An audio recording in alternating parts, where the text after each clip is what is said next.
kuputuskan cintamu karena Allah. Perhatikan baik-baik, terutama orang-orang yang sedang dimabuk cinta yang haram. Allah Subhanahu wa ta'ala berfirman di dalam surat Al-Isra ayat 32. ولا تقربوا الزنا إنه كان فاحشة وساء سبيلا. Kita diharamkan untuk mendekati segala macam perbuatan yang menghantarkan kepada perbuatan zina.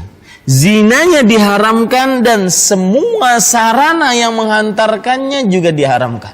Seperti SMS-an kalau di zaman sekarang, seperti chatting-chattingan, seperti kirim-kirim gambar, seperti telepon-teleponan yang tidak diperlukan, seperti berdua-duaan di tempat yang tidak bisa dilihat kecuali oleh Allah Subhanahu wa ta'ala dan para malaikatnya. Itulah buruknya tatkala seseorang mempunyai percintaan yang diharamkan. Jangan dekati, bukan hanya sekedar jangan mengerjakan, mendekati diharamkan.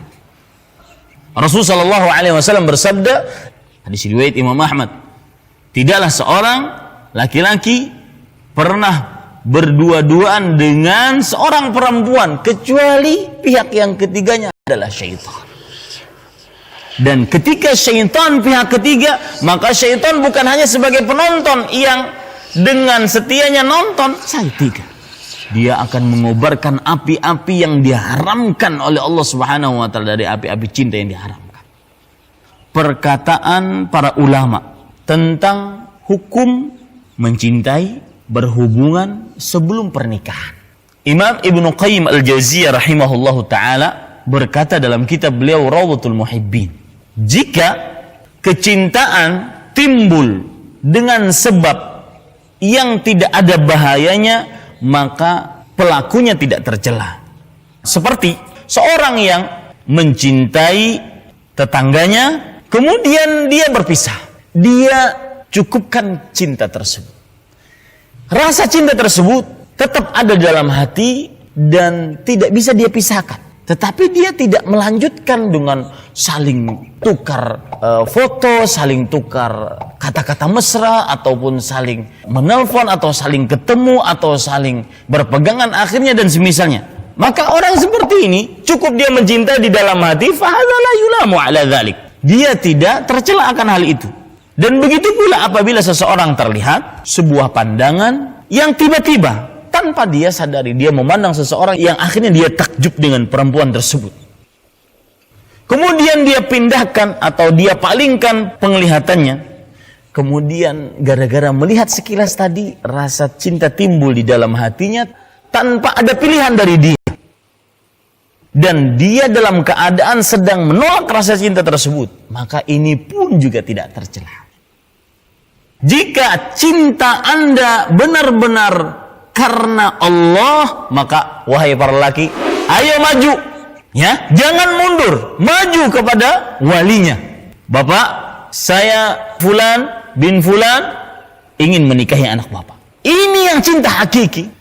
Wanita yang salihah adalah wanita yang tidak akan pernah berhubungan dengan lelaki yang bukan mahramnya sebelum pernikahannya, meskipun lelaki tersebut sangat ia cintai. Wanita yang salihah adalah wanita yang lebih takut kepada Allah dibandingkan dia mentaati syaitan yang mengajak kepada perbuatan fahisyah.